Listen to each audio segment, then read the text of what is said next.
নবীজি সাল্লাল্লাহু আলাইহি সাল্লাম ছোট্ট একজন সাহাবীকে শিখাচ্ছিলেন, ফাইন্নি আলা নাফসিকা বিকাসরাতিস সুজুদ, অধিক পরিমাণে সিজদা দিয়ে তুমি আমার সঙ্গী হবা আল্লাহর জান্নাতে।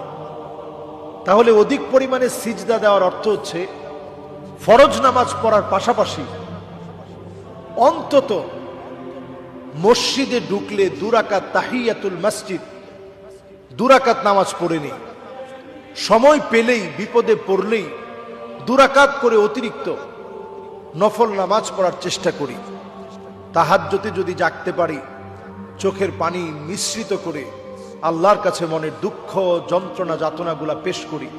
আকরাবু মা ইয়াকুনুল আবদু মির রাব্বিহি ওয়া হুয়া সাজিদুন ফাআকসিরুদ দুআ। এই সময়ের দোয়াটা আল্লাহ সবচেয়ে বেশি শুনেন। এই সময়ে আমরা দোয়া করার চেষ্টা করি। আল্লাহ তাআলা নিশ্চয়ই আমাদের দোয়া শুনবেন, মনের আশাগুলো আল্লাহ তাআলা নিশ্চয়ই পুরা করবেন।